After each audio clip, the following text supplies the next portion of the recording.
যাচাই করার মতো সময় আপনার কাছে নাই। টাকা উপার্জন করতে হবে, দুনিয়া কামাই করতে হবে, এই জন্য সুদের মাধ্যমে হইলেও টাকা আপনার পকেটে আনতে হবে, ঘুষের মাধ্যমে হইলেও টাকা আপনার পকেটে চাই, চাঁদাবাজি, অসহায় গরিব দরিদ্র মানুষদেরকে জুলুম করে হলেও আপনার টাকা চাই। অথচ মুসলমান আপনি একবারও ভাবলেন না মালাকুল মাউত আপনার সামনে দাঁড়ায় গেলে আপনার হাতেও যদি টাকার বান্ডেল থাকে, ওই টাকার বান্ডেলটাও আপনি কবরে নিয়ে যাইতে পারবেন না। মুহতারাম হাজিরিন, এই জন্য আমাদের যদি ফিকির করতে হয় আখিরাতের ফিকির করা উচিত। আমাদের যদি ঘর নির্মাণ করতে হয় তাহলে 3.5 হাত মাটির নিচে যে ঘর, যে জায়গায় আপনি শুয়ে পড়বেন স্থায়ীভাবে, যেই দুনিয়ার শুরু আছে কোনো শেষ নাই, যেই হায়াতের শুরু আছে কোনো শেষ নাই, ওই হায়াতের সুখের চিন্তা করা উচিত। ওই জিন্দেগির সুখ শান্তি অর্জন কিভাবে করা যায় সেই ফিকির আমাদের সকলের করা উচিত। কথা বলেন ঠিক কিনা? রাসূল করিম সাল্লাল্লাহু আলাইহি ওয়াসাল্লামের যে হাদিসটা আমি আপনাদের সামনে পাঠ করেছি, রাসূলুল্লাহ সাল্লাল্লাহু আলাইহি ওয়াসাল্লাম বলেন, মান বানা লিল্লাহি মাসজিদান, ও আমার উম্মত শোনো শোনো শোনো, তোমাদের মধ্যে যদি কোনো ব্যক্তি আল্লাহর জন্য একটা মসজিদ নির্মাণ করে, কি নির্মাণ করে বলেন? আল্লাহর জন্য যদি মসজিদ নির্মাণ করে, তাহলে বানাল্লাহু লাহু বাইতান ফিল জান্নাহ, আল্লাহ তাআলা জান্নাতে ওই লোকের জন্য একটা ঘর বানায়া দিবে। আপনি একটা মসজিদ নির্মাণ করবেন আল্লাহর জন্য, তো আল্লাহ তাআলা জান্নাতে আপনার জন্য একটা বাড়ি নির্মাণ করে দিবে। চিল্লায়া বলেন সুবহানাল্লাহ।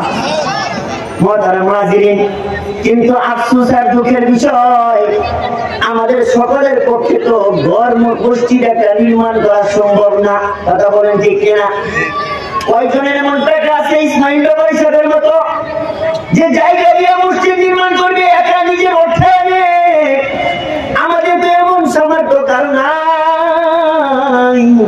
তাহলে আমরা কি জান্নাতে আল্লাহর দেওয়া বাড়ি পাবো না? একটা ঘটনা শোনাই, বাচ্চা হারুন রশিদ নামে কি আপনারা কোন বাচ্চার নাম শুনেছেন কোনদিন? বাচ্চা হারুন রশিদ একবার তার রাজ্যের মধ্যে ঘোষণা দিয়েছে, আমি একটা মসজিদ নির্মাণ করব, কারণ হাদিসের ভিতরে পড়েছি শুনেছি মসজিদ নির্মাণ করলে জান্নাতে আল্লাহ তাআলা ওই ব্যক্তির জন্য একটা ঘর নির্মাণ করে। কথা বলেন ঠিক কিনা?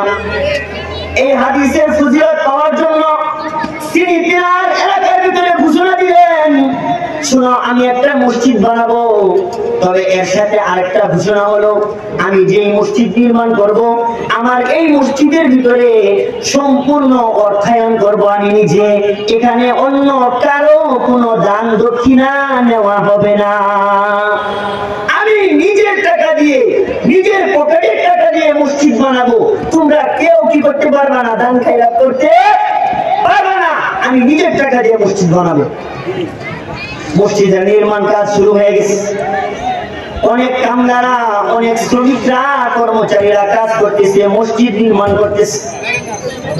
মুহতারাম হাজিরিন, অনেক লম্বা ঘটনা সংক্ষেপে আপনাদের সামনে উপস্থাপন করি। মসজিদের নির্মাণ কাজ প্রায় শেষের দিকে। কিছুদিন পরেই মসজিদ উদ্বোধন করবে, মসজিদে নামাজ পড়া শুরু করবে।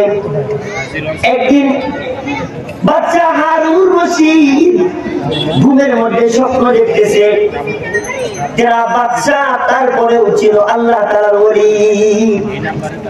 বাচ্চা হিজরি করছে, দুনিয়াতে যেমন বাচ্চা এমন ভাবে আখিরাতের বাদশাহীও আল্লাহ তাআলা তাদেরকে দান করবেন। তারা বাচ্চা হয়েও বাচ্চা হারুন রশিদের জিন্দেগি বললে পাওয়া যায়, বাচ্চা হারুন রশিদ প্রত্যেকদিন কমসে কম 100 রাকাত নফল নামাজ পড়তেন। সুবহানাল্লাহ। বাচ্চা তারপরেও এভরিডে প্রত্যেকদিন 100 রাকাত করে নফল নামাজ পড়তো। আর আমাদের দেশে কাউন্সিলর হইলে পরে, মেম্বার হইলে কি হ্যাঁ পিএস হইলে পরেও তার 5 ওয়াক্তকে মাসের ভিতরে জুমার নামাজ পড়ার মতো সুযোগ তার হয় না। হ্যাঁ এত ব্যস্ত হয়ে যায়, কথা বলেন ঠিক কিনা? কাউন্সিলর হইলেই তার পিএস হইলেই একটা সামান্য চাকরি নিলেই তার এই অবস্থা, অথচ তারা বাচ্চাই করেছে, তারপরেও 5 ওয়াক্ত নামাজ তো পড়ছে, দৈনিক কমসে কম 100 রাকাত করে নফল নামাজও তারা আদায় করছে। তো বাচ্চা হারুন রশিদ রাতের বেলায় স্বপ্ন দেখতেছে সে যে ঘর যে মসজিদ নির্মাণ করতেছে, এই মসজিদ নির্মাণ করার বদৌলতে আল্লাহ পাক রব্বুল আলামিন জান্নাতে তার জন্য একটা বাড়ি নির্মাণ করেছেন। সুবহানাল্লাহ। বাচ্চা হারুন রশিদ তার বাড়ির সামনে গিয়া বাড়ির গেটের ভিতরে লেখা হারুন রশিদের বাড়ি, মালিক হারুন রশিদ। আমাদের এলাকার প্রত্যেকটা বাড়ির গেটের ভিতরে ওই বাড়িওয়ালার নাম লেখা থাকে কিনা বলেন? টাইলস করে মোজাইক করে বাড়িওয়ালার নামটা গেটের ভিতরে লিখে দেয়। ঠিক ওই রকম ভাবে আল্লাহ পাক রব্বুল আলামিন বাচ্চা হারুন রশিদের জন্য জান্নাতে যে ঘর নির্মাণ করেছেন, সেই ঘরের সেই বিল্ডিং এর সামনের গেটের ভিতরে বাচ্চা হারুন রশিদের নাম আল্লাহ তাআলা লিখে দিয়েছে। বাচ্চা হারুন রশিদ তার ঘরটা দেখলেন, সুন্দর করে সবকিছু দেখলেন। আশ্চর্যের ব্যাপার হলো ওই ঘর থেকে বের হওয়ার পরে তিনি বের হয়েছেন, বের হয়ে সামনে দেখেন হুবহু তার ঘরের মতোই ওই বিল্ডিং এর মতোই আরেকটা বিল্ডিং পাশে আল্লাহ তাআলা বানায় রাখছে। সুবহানাল্লাহ। তিনি মনে করছেন ওইটা মনে হয় আমার ঘর, যাই আল্লাহ মনে হয় আমারে যেহেতু সম্পূর্ণ নিজের অর্থায়নে বানাইছি, এই কারণে মনে হয় একটার জায়গায় আল্লাহ আমারে 2টা ঘর দিচ্ছে।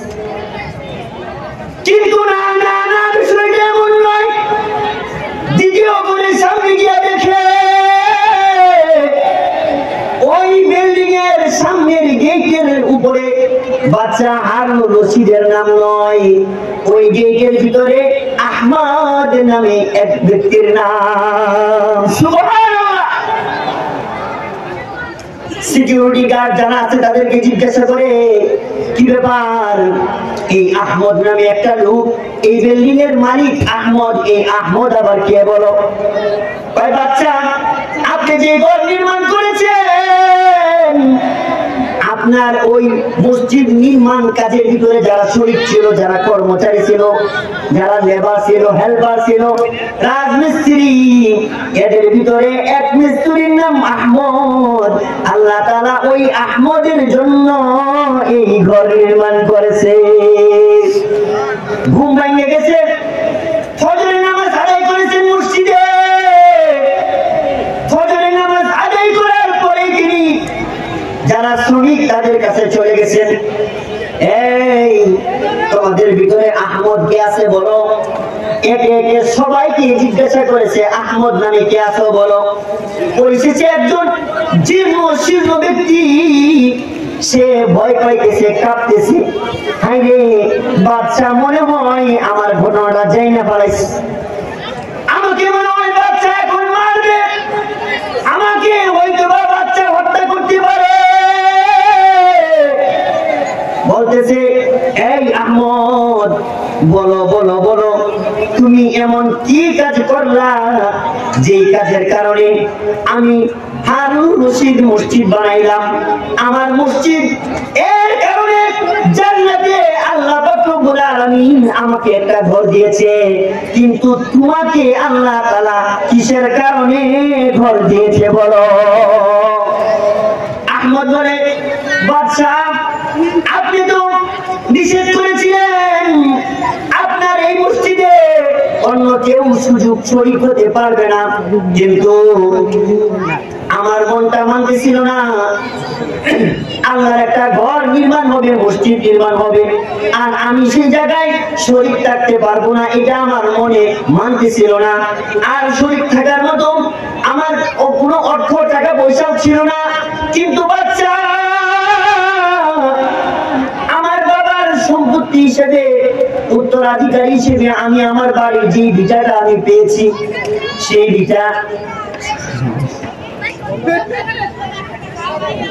ভিটা আমি যখন খনন করি, খনন করার সময় খনন করতে করতে ওই ভিটার নিচে আমি 2-3 টুকরা ইটের পাথরের টুকরা আমি পেয়েছি। আপনি তো নিষেধ করেছেন আপনার মসজিদে কোনো টাকা পয়সা দিয়ে শরীক থাকা যাবে না, এই কারণে আমি যেন আপনার মসজিদের মতো এই মসজিদ নির্মাণ কাজের মতো মহৎ একটা কাজে যেন শরীক থাকতে পারি, এই কারণে গোপনে গোপনে কাউরে না দেখায়া আমার ভিটার নিচে পাওয়া সেই 2-3 টুকরা পাথরের টুকরা আমি আপনার মসজিদের দেওয়ালের মাঝখানে কোনো এক জায়গায় গাইতে দিয়েছি। হয়তো আল্লাহ পাক রব্বুল আলামিন এই 2-3 টুকরা পাথর গাইতে দেওয়ার কারণে আল্লাহ তাআলা আমার জন্য এই মসজিদ নির্মাণ করে দিয়েছেন। মুহতারাম হাজিরিন, বলেন তো এই যে আহমদ নামে যে কর্মচারী মসজিদ পাইলো, জান্নাতে একটা ঘর পাইলো, বাদশা হারুন রশিদের ঘরের মতো ঘর, সে কি নিজে পূর্ণ মসজিদ নির্মাণ করেছে নাকি ইখলাসের সাথে সে মসজিদে অল্প সামর্থ্য অনুযায়ী শরীক থেকেছে? সে তার সামর্থ্য অনুযায়ী মসজিদে শরীক থেকেছে ইখলাস নিয়া। এই কারণে রব্বে কারীম এই ইখলাস নিয়া মসজিদে অল্প কিছু দিয়ে শরীক থাকার কারণেও আল্লাহ তাআলা জান্নাতে তার জন্য একটা ঘর নির্মাণ করে দিয়েছেন। মুহতারাম হাজিরিন, বড় আফসোস আর দুঃখের বিষয় হলো আজকাল দুনিয়ার প্রত্যেকটা মসজিদ হয়ে যাচ্ছে খালি আর বাজারগুলো হয়ে যাচ্ছে ভরপুর। কথা বলে ঠিক কিনা? নামাজের সময় মসজিদে গিয়ে মসজিদের হালত দেখবেন 1 কাতার 2 কাতার মুসল্লি, অথচ এখন আপনি বাজারে যান দিয়ে দেখবেন মার্কেট ভরপুর মানুষের। কথা বলেন ঠিক কিনা? মার্কেট ভরপুর।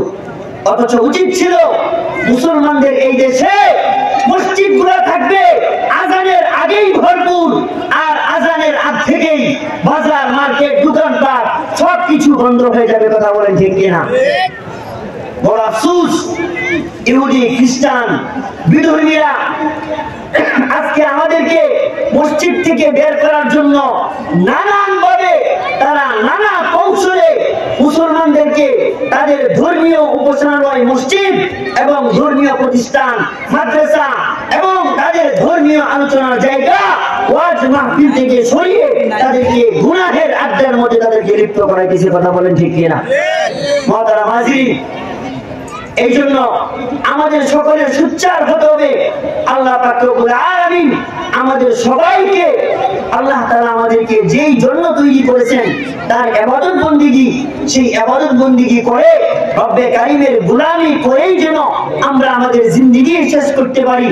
আল্লাহ পাক রব্বুল আলামিন আমাদের সবাইকে সেই তৌফিক দান করুন। সকলেই বলি আমিন। ওয়া আখিরু দাওয়ানা আলহামদুলিল্লাহি রাব্বিল আলামিন। আসসালামু আলাইকুম ওয়া রাহমাতুল্লাহি ওয়া বারাকাতুহু।